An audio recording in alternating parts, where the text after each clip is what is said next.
Assalamualaikum warahmatullahi wabarakatuh. Innal hamdalillah nahmaduhu wa nasta'inuhu wa nastaghfiruh wa na'udzu billahi min syururi anfusina wa min sayyiati a'malina. May yahdihillahu fala mudhillalah wa may yudlil fala hadiyalah. Asyhadu an la ilaha illallah wa asyhadu anna Muhammadan abduhu wa rasuluh la nabiyya ba'da. Allahumma salli wa sallim ala nabiyyina Muhammad sallallahu alaihi wasallam wa ala alihi wa sahbihi wa man sara ala nahjihi ila yaumiddin. Amma ba'd. Ayo ikhwah, kita lanjutkan kajian kitab Adabul Mufrad, bagian dari akhlak ya, tulisan atau karya master hadis yaitu Imam Al-Bukhari. Kali ini hadis ke-436, babun, bab, tapi nggak dijelaskan judulnya. Kalau diberi judul, bab perbandingan antara dunia dan akhirat. Bab tentang perbandingan dunia dan akhirat. Bismillahirrahmanirrahim. Haddatsana Abdul Aziz ibnu Abdillah. Menceritakan kepada kami Abdul Aziz bin Abdullah. Qala haddatsani Darawardi. Menyampaikan kepadaku Darawardi. An Ja'far, dari Ja'far. An abihi, dari bapaknya. An Jabir ibni Abdillah, dari Jabir bin Abdullah. Anna Rasulullah sallallahu alaihi wasallam marra fis suqi. Diceritakan oleh Jabir bin Abdullah, suatu saat Rasulullah berjalan bersama sahabatnya masuk ke pasar. Dakhilan min ba'dil alibati wan nasu kanafaihi. Beliau masuk ke sebuah pasar, namanya Pasar Alibah. Ini nama di sana ya. Sementara masyarakat ada di kanan dan kiri. Ya kita udah tahu lah kalau masuk pasar pasti di kanan ada orang, di kiri ada orang. Famaro bijadyin asaka. Lalu beliau berjumpa dengan anak kambing ya, yang telinganya kecil, telinganya mengecil, mungkin dari bawaan lahir ya, dan mati. Fatanawalahu fa'akhadha bi'uduni. Lalu beliau mengambil dengan dijewer kupingnya. Jadi diteng-teng begini kupingnya. Sumaqal, lalu Nabi bersabda, ayyukum yuhibbu anna hadza lahu dirham.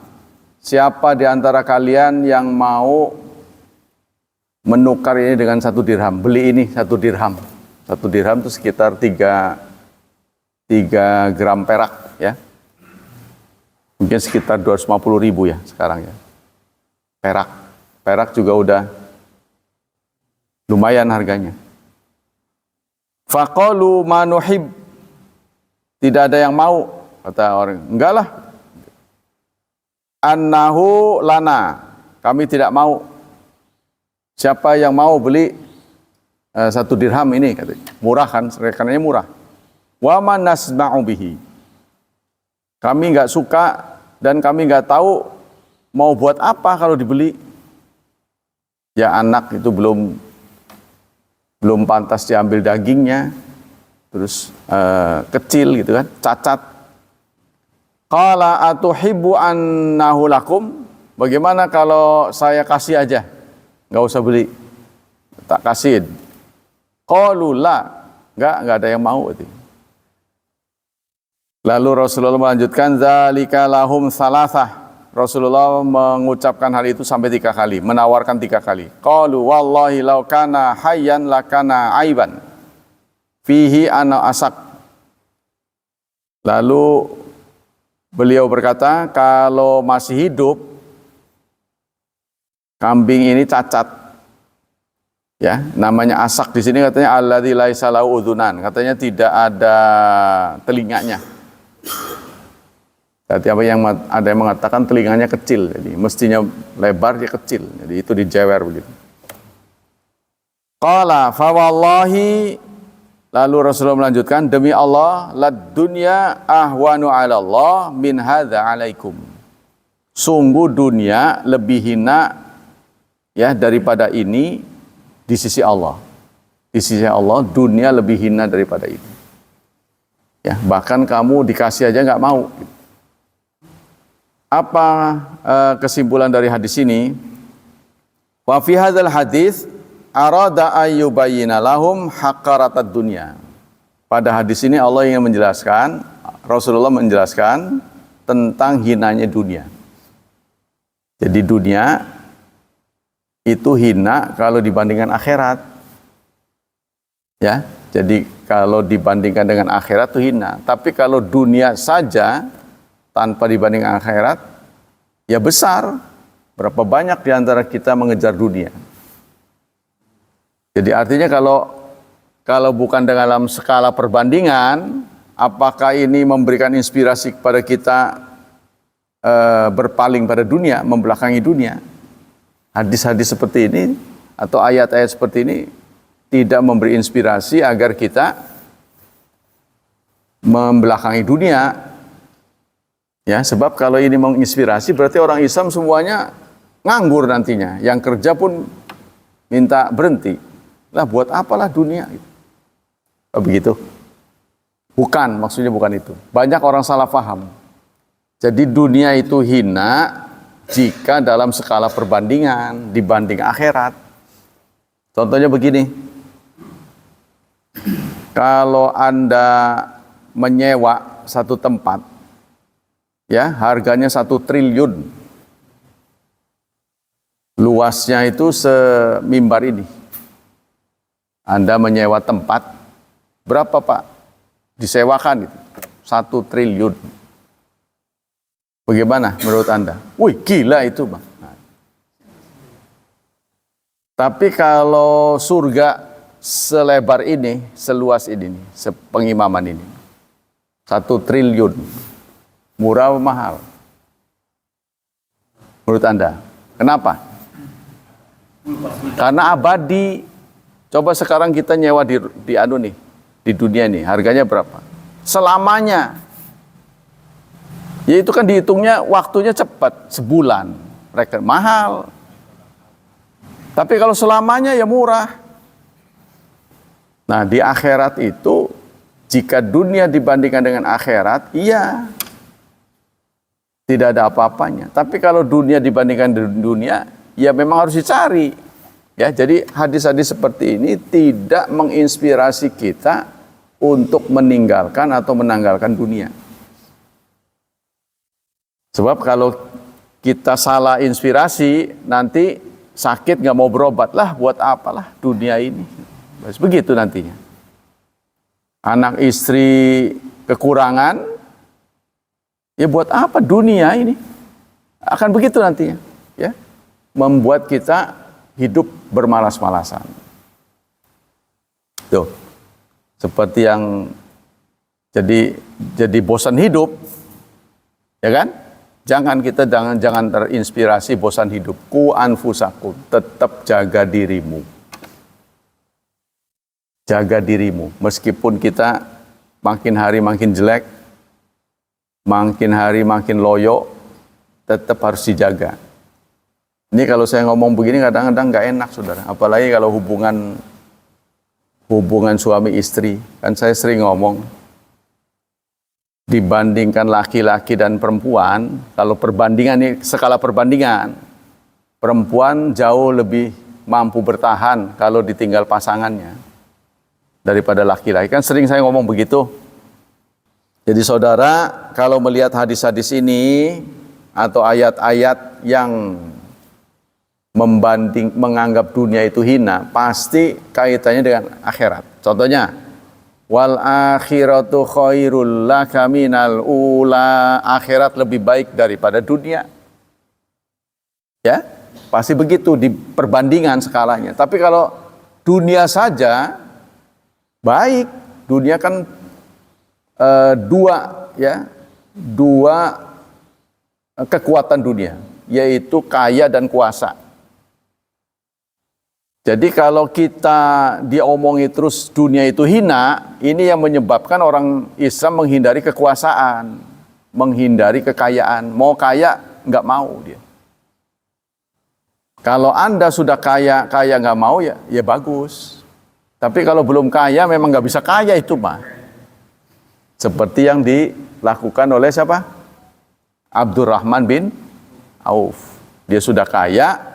Rasulullah sering menguraikan betapa orang kaya akan dihisap lebih lama. Dan aku diperlihatkan neraka. Aku lihat yang masuk kebanyakan orang miskin. Itu kan yang membuat Abdurrahman bin Auf yang kaya ini jadi drop.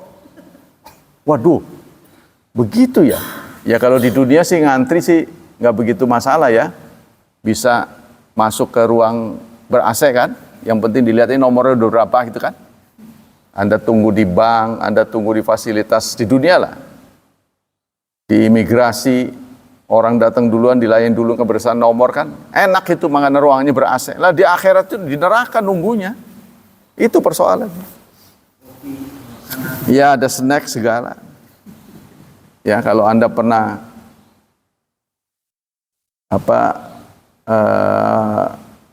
menaiki kereta jarak jauh lah di Gambir tuh, tuh enak-enak itu. Tempat ininya, nunggunya bisa landea, ada kursi pijat. Contohnya kita datang 3 jam sebelum, nanti 3 jam lagi. Aduh, dilayani dengan baik. Nah, nanti di akhirat nunggu masuk surga itu bukan begitu. Di jahanam, walaupun kita dapat keringanan, neraka dengan panas paling rendah. Tuh, gara-garanya apa? Bukan pilihan kita. Gara-garanya kita menjadi umat Nabi Muhammad. Karena kita menjadi umat Nabi Muhammad, jadi Allah juga memperlakukan kita istimewa. Jadi kita tiba-tiba menjadi mulia. Kalau dilihat dari ulesnya mah, tingkah lakunya mah nggak pantas ya kan. Nggak ada prestasi yang patut dibanggakan dibanding umat terdahulu yang keras-keras kan. Tapi kita diperlakukan seperti itu oleh Allah. Ya turnuhun. Makanya kalau kita mengingat begitu, teringatlah orang yang telah berjasa, yaitu Nabi Muhammad. Kalau kita teringat jasa itu, kita baca sholawat pada beliau. Kan gitu kan? Jadi Rasulullah nggak minta banyak pada kita. Tolong sering-seringlah baca sholawat pada beliau. Mudah-mudahan nanti kalau aku mendapat juara 1, kamu juga kebagian. Namanya wasilah kan? Wal hadis hada lau syawahid bimanahu muta'addidun. Hadis-hadis seperti ini kita jumpai banyak. Di antaranya begini. Lau kanat dunya tazinu indallah janaha ba'udatin masaka kafiran minha syurbatama. Kalau dunia lebih berharga daripada satu sayap lalat, seandainya dunia itu lebih berharga daripada satu sayap lalat, niscaya orang kafir tidak akan diberi kesempatan minum. Loh. Kalau dunia itu berharga, tapi dunia tidak berharga ini dibandingkan akhirat, jangan salah. Ya, jadi hadis-hadis seperti ini tidak menginspirasi kita untuk anti dunia. Nah, ini kesalahan ya. Yang dipahami oleh banyak ahli tasawuf, kesalahan. Jadi meninggalkan dunia dia. Jadi dia nggak mau dunia, nggak mau lah. Karena Anda lihat nggak mau ikut politik, ya kan? Tidak mau ikut. Tapi dia konsekuen, nggak mendukung, tidak pemilu. Nah, ada orang-orang tertentu yang tidak konsekuen, nggak mau pemilu, tapi begitu jadi dia dukung. Tuh, kalau ada kebijakan yang salah, marah dia. Nah, kenapa nggak milih kamu? Kenapa milih dia? Itulah akibat ketidakterlibatan kita. Suaranya dari besar sono, sebab kekuasaan ya itu bisa mengalahkan segalanya, seperti yang disampaikan oleh ketua partai PBB siapa? Yusril. Sebodoh-bodohnya presiden, dia adalah panglima tertinggi. Sekarang contohnya presiden Amerika kalah oleh rakyatnya. Saya berjanji nggak perang lagi, jangan makzulkan saya. Nggak malu nggak? Ini pidato terakhir, orang nuntut kan. Waktunya tenggangnya udah habis, ya, mau merubah apa enggak? Kalau nggak berubah mau, jangan makzulkan saya. Saya berhenti perang. Sampai segitunya ngemis-ngemis. Sohor aja. Nah, jadi dikalahkan oleh rakyatnya. Anda tahu dalam salah satu ayat Allah mengatakan yu'adzibhumullah biaidihim wa aidil mu'minin. Allah akan mengazab mereka dengan tangan mereka dan tangannya mukmin. Lihatlah bagaimana Nabi Musa melawan Fir'aun. Kan beliau tinggal dulu di istananya, jadi warga sana. Tuh, kalau Anda ingin mengalahkan Amerika, harus jadi warga negara Amerika. Tuh, siapa negara yang digadang-gadang akan menandingi Amerika? Cina. Itu sudah dibuktikan ketika dia mengawal Selat Hormuz, ya, kapal Cina lewat, nggak peduli dia. Lewat aja, nggak ngomong, nggak apa. Karena dia udah bayar kan, siapa yang bayar pada Iran akan disangsi katanya. Dia udah bayar. Jawaban dia apa? Karena kami bersahabat dengan Iran. Jangan ikut campur. Udah, lewat aja, nggak berani diserang. Itu. Nah ini selalu menurut saya banyak pakar mengatakan ini diplomasi yang ulung. Jadi beliau tidak pamer senjata, Cina itu. Tapi orang takut. Jadi diam-diam aja. Ya, kita juga begitu mestinya. Kita memperbaiki kualitas diri, jangan koar-koar gitu loh. Koar-koar nggak ada kekuatan. Lebih baik kita kuat, tapi diam aja. Ya, seperti di dunia peranjingan. Saya kan dulu juga dekat dengan anjing. Jadi anjing yang galak adalah anjing yang diam. Dia mengamati aja orang lewat. Begitu dia lihat bukan tuannya, krok langsung.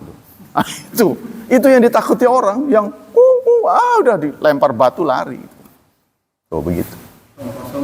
Ya, tong kosong berbunyinya. Kita kembali ke sini. Begitu juga ayat-ayat tentang perbandingan. Kita dapati dalam surat 18 ayat 45. Ya, Allah menyatakan wadrib lahum mathalal hayatid dunya. Beri contoh kepada mereka tentang hidup dunia. Kamain, seperti air, anzalnahu minas sama, kami turunkan dari langit. Fakhtalata bihi nabatul ardi.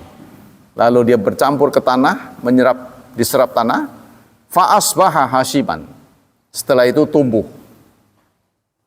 Ya, setelah tumbuh, tanaman begitu lebat, lama-lama berbunga, berbuah, mati. Nah, itulah Allah sering umpamakan hidup manusia itu begitu. Sekaya-kayanya kita, sekuasa-kuasanya kita, akan berakhir dengan kematian. Saya sering mengatakan, kalau kematian itu bisa dicegah oleh teknologi, pasti Pak Habibie nggak meninggal. Kalau kematian bisa dicegah dengan kekuasaan, pasti Pak Harto tidak akan wafat. Ya, kalau kematian bisa dicegah dengan kesolehan, Nabi juga tidak akan wafat. Soleh-soleh dia. Dan begitulah seterusnya.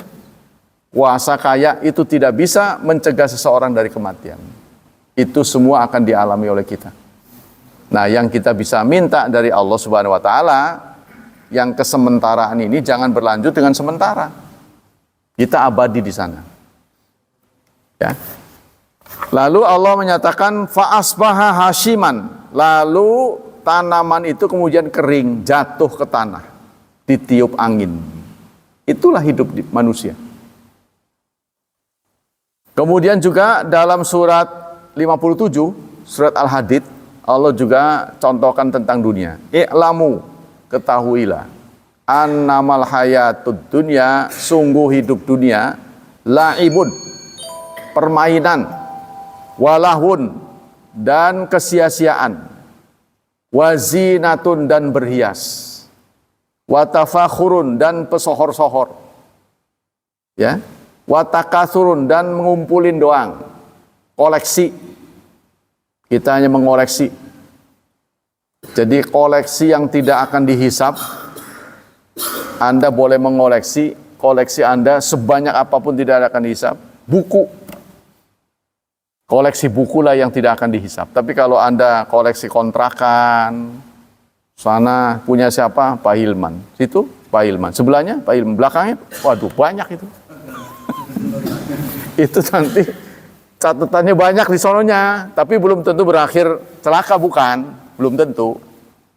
Sebaliknya, omah orang duwe, rabi nggak punya, sepeda butut nggak punya, lalu Anda anggap pasti masuk surga, bukan juga itu mah. Yang lebih fatal adalah ini itu nggak punya, masuk neraka, itu yang berat itu. Dan itu banyak orang Indonesia begitu, udah miskin, nggak sholat, nggak ngaji, itu nggak punya, itu nggak punya. Ya Allah, segitunya amat itu. Ya, seperti kadang-kadang saya lihat tukang sayur orang sini, gelepak aja tuh, tidur, udah wayang, sholat sih bang, iya, gitu aja.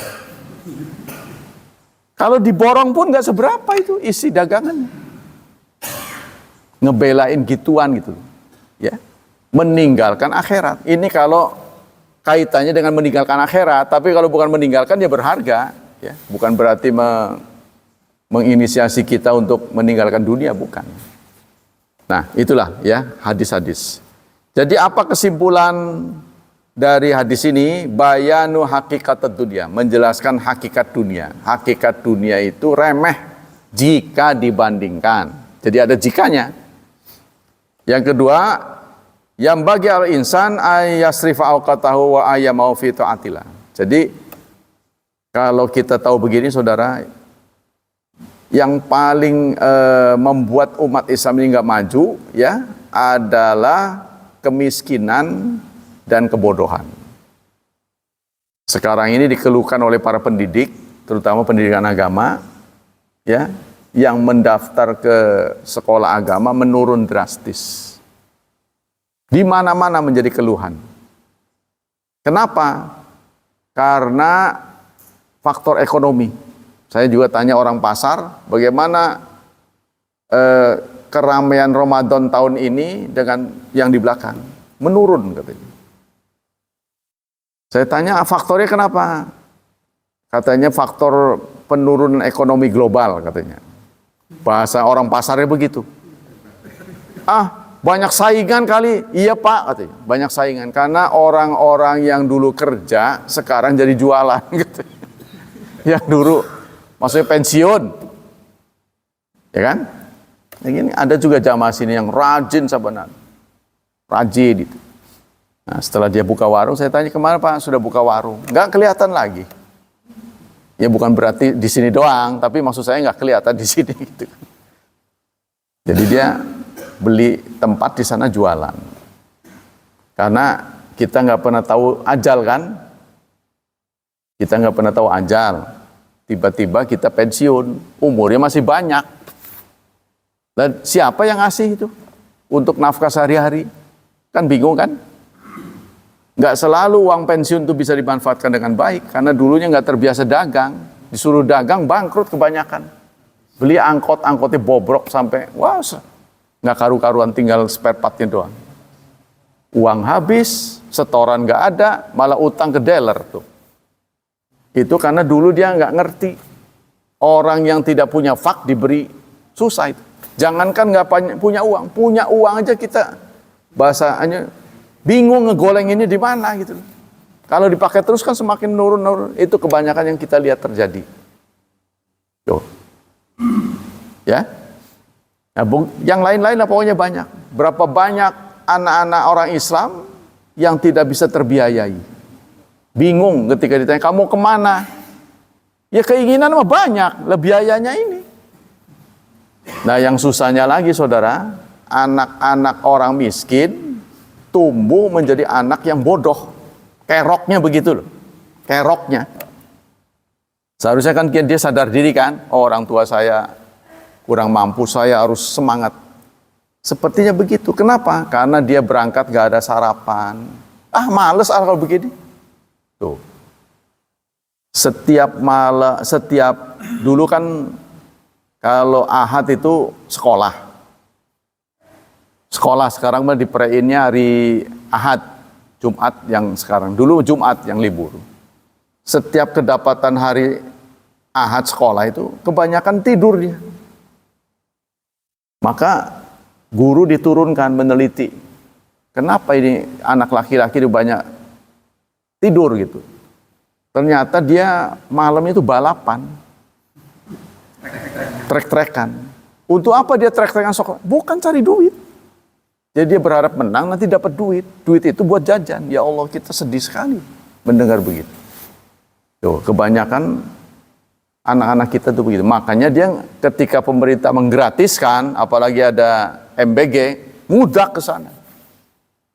Ngejar ke situ. Itu sehingga ruang-ruang sekolah agama pada turun. Di mana-mana menjadi keluhan. Ya, jadi kita selaku kepala rumah tangga harus betul-betul bertanggung jawab ya untuk memberikan pendidikan yang layak buat anak-anak kita. Maksud saya, kalau bisa berhemat untuk masa depan anak, lakukanlah. Seperti Anda merokok, udah tinggalkan rokok, belikan buku lah. Ada pasangan-pasangan orang yang tidak rela meninggalkan rokok. Sebab saya cinta rokok lebih daripada istri. Gitu. Sampai segitunya. Ya saya sarankan bertobat. Ya kan? Artinya merokok mah terus, anaknya sampai nunggak gitu loh. Saya dapati begitu di kampung-kampung. Di kampung tunggaknya sampai berbulan-bulan, tapi rokoknya di Samsu. Astagfirullah. Itu jawabnya begitu. Saya tidak bisa meninggalkan rokok, lebih cinta rokok daripada istri. Sampai segitunya. Ya. Nah, kita ganti materi. Wallahu a'lam bishawab. Kali ini kita ke mu'jam. Indeks. Apa yang kita akan pelajari pada pagi ini? Saya udah catat tanggal berapa sekarang? 15 ya? Bismillahirrahmanirrahim ini ya. Masih menyinggung hadis terakhir kemarin. Sayakhruju qaumun fi akhir zaman. Akan lahir kaum di akhir zaman. Terakhir kita cerita itu ya. Huddathul asnan. Anak-anak muda. Usianya muda-muda. Muda sih boleh, tapi sufahul alam. Bodoh. Muda, bodoh. Kalau muda pinter nggak apa-apa, bagus. Apalagi tuanya, wong mudanya juga pinter gitu kan. Yaquluna min khairi qawil bariyah. Omongannya bagus. Luar biasa. Enak didengar.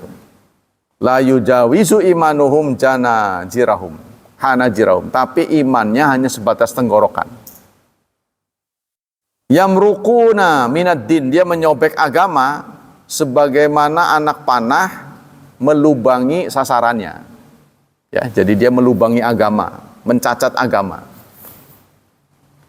Yamrukuna, ini sudah ya. Fa aina ma laqitumuhum faqtuluhum. Maka dimanapun kamu jumpai mereka, bunuhlah mereka. Wah, ini memprovokasi kita ya.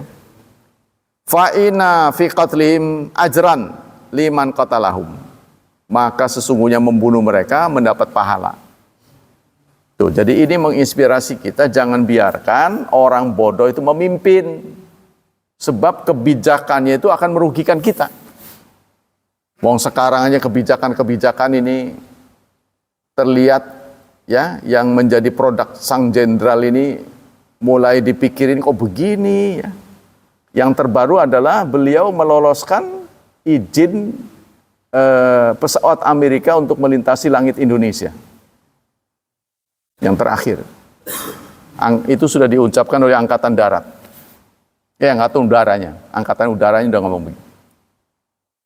Ini demi kepentingan negara katanya. Kepentingan negara? Apa tuh maksudnya? Jadi kalau kemarin kan sudah ada yang Purbaya sudah ngomong ya bahwa dia berhasil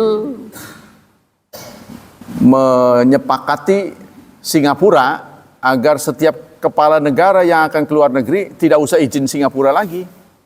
Selama ini begitu katanya. Jadi kalau presiden kita mau melawat ke luar negeri itu harus dapat izin dari Singapura. Bayangin itu, segitunya. Oke, kita terima dengan senang, itu kan? Waduh, bagus kedaulatan kita. Sekarang ada berita yang kurang enak.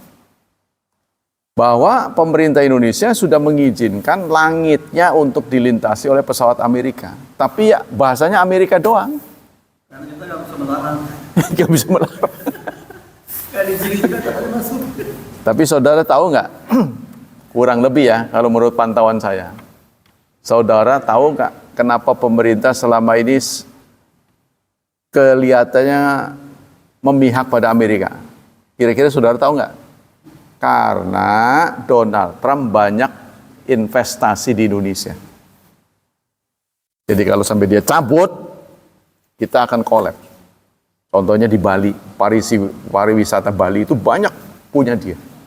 Ini yang tidak keluar nih berita ini. Ya. Karena saya tahu dari orang dalam. Jadi ada pengusaha-pengusaha yang dipercaya, contohnya di Lido, bangun perumahan, itu punya Donald Trump. Dijual dengan harga mewah. Iya, Haritanu itu yang dipercaya, kan nggak pernah ada suaranya. Kalau itu dicabut, investasi cabut, wah itu sangat rugi Indonesianya. Itu ya. Yang kedua,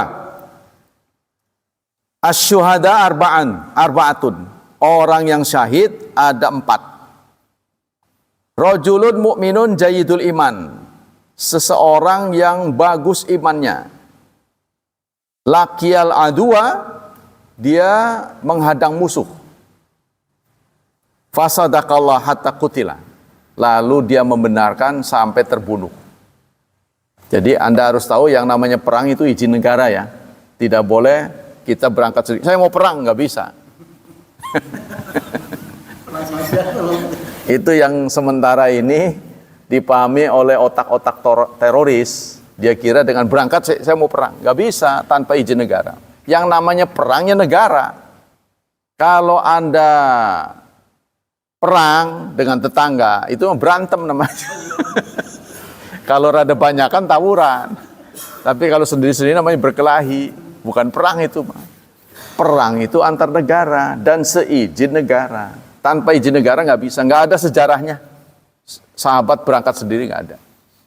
Maka itulah Rasulullah kenapa menunda hijrah. Karena belum ada izin. Orang-orang sudah menganggap sudah waktunya kamu udah disakiti.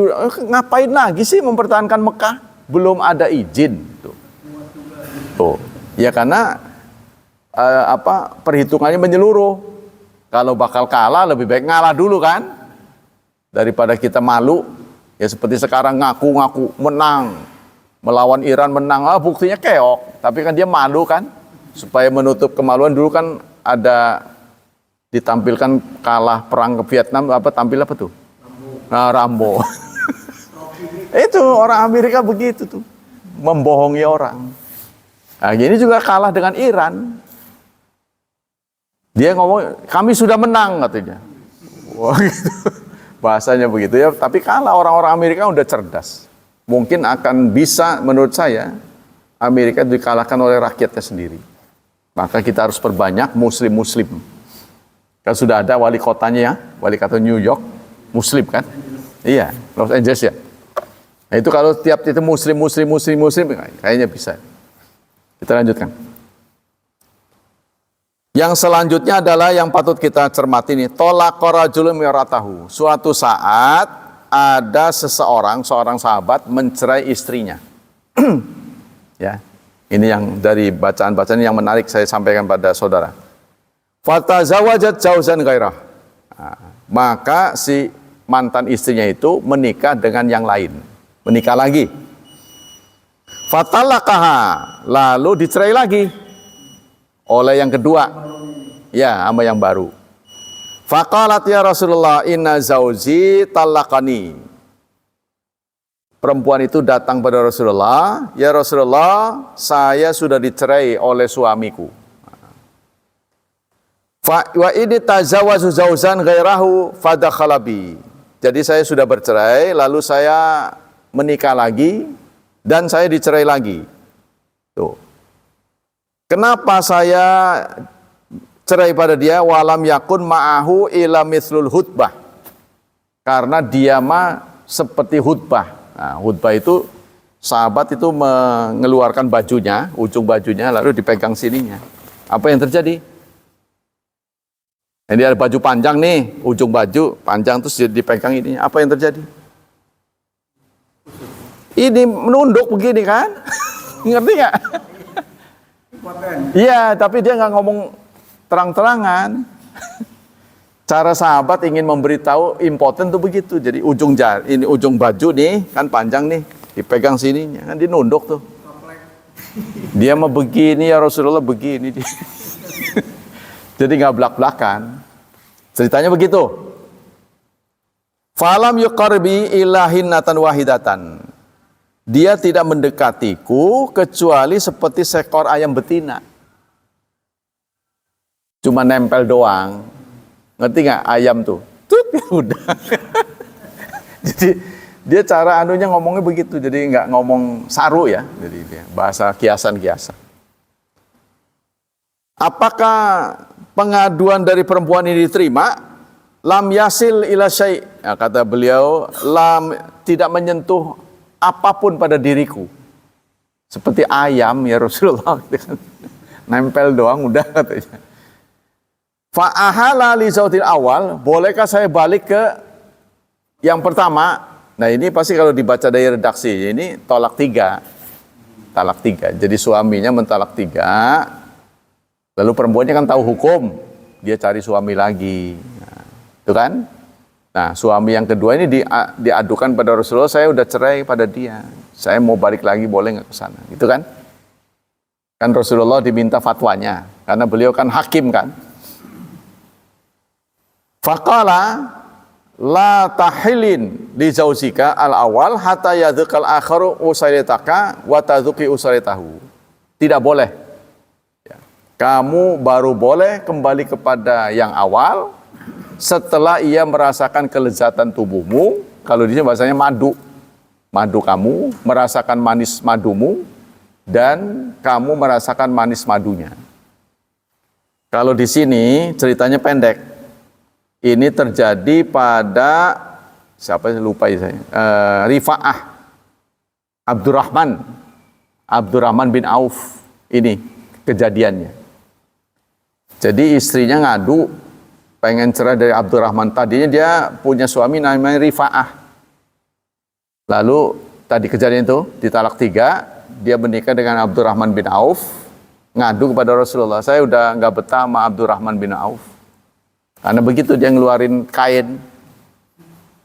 Abdurrahman ini kan orang terkenal di sisi Rasulullah kan, dipanggil Abdurrahman. Abdurrahman, katanya kamu begitu.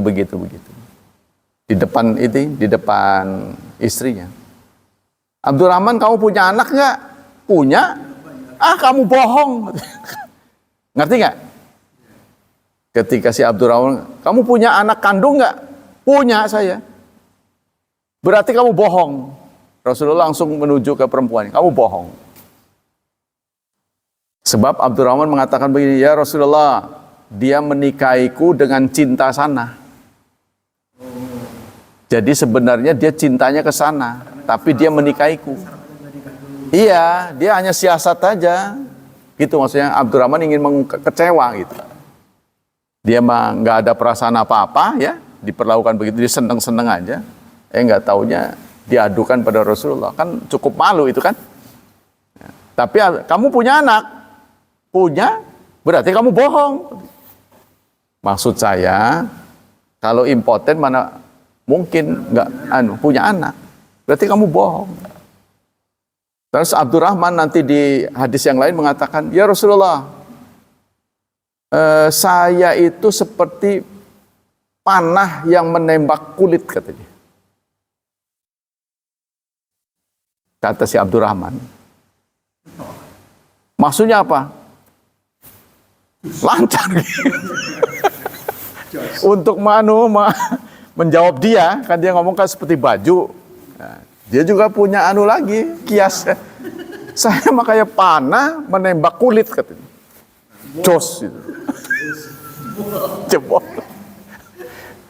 Makanya, berarti kamu bohong. Nah, begitulah zaman dulu memeriksa orang-orang yang berperkara. Kan ini kalau Anda mendapat pengaduan begini pengadilan, kan itu dimasukkan ke ruang tertutup, Pak. Ini pengadilan. Jadi rapat pengadilan tertutup untuk umum. Itu biasanya kalau udah tegang, saling ngotot, wah arahnya ke sana nih. Nah, pasti hakim akan mengambil tindakan sementara ditutup untuk umum. Hadir keluar dulu. Jadi si hakim bicara dengan dua pihak ini, berikut saksi-saksinya. Baru diputuskan cerai apa enggak. Nah ini salah satu jawaban Rasulullah, kamu tidak sah menikahnya sebelum kamu merasakan dia merasakan kamu. Jadi siasat si perempuan ini gagal. Jangan nikah dong, betul-betul merasakan hubungan suami istri.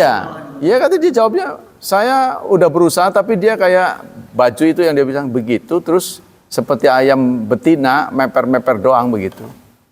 Hanya tul gitu udah. Jadi aku nggak merasakan apa-apa. Ini kan dia sudah memulai, ya. Jadi si perempuan ini sudah memulai menyampaikan hal yang tidak baik pada Abdurrahman. Ya Abdurrahman jawab lagi. Saya itu kalau mana ya Rasulullah sampai tembus kulit. Kan.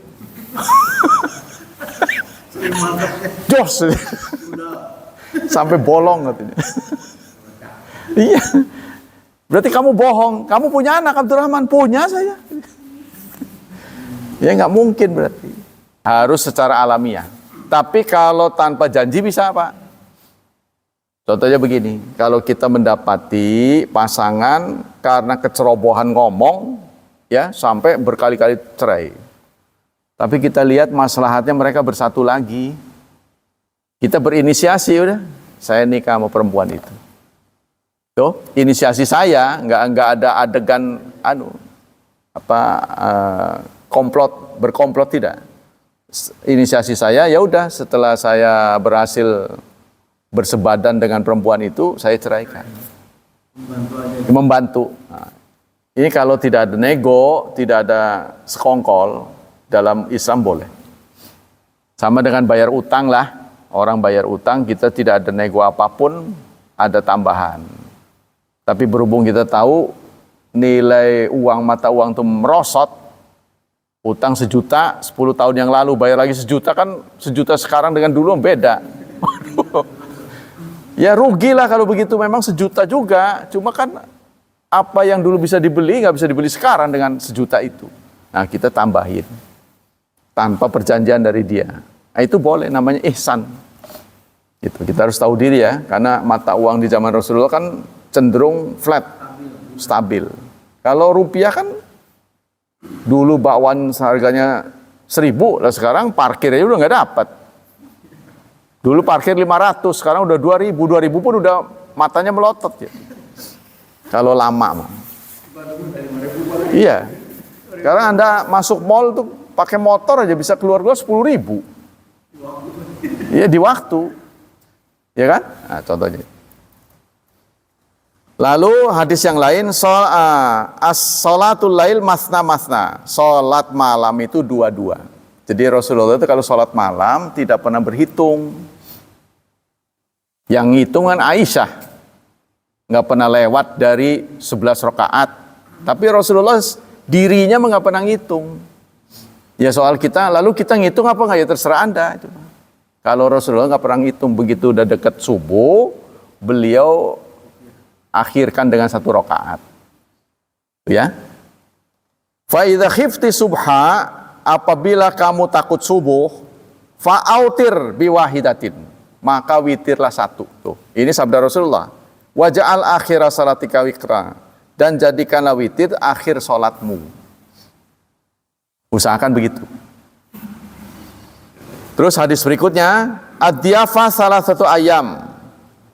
Bertamu itu 3 kali 24 jam.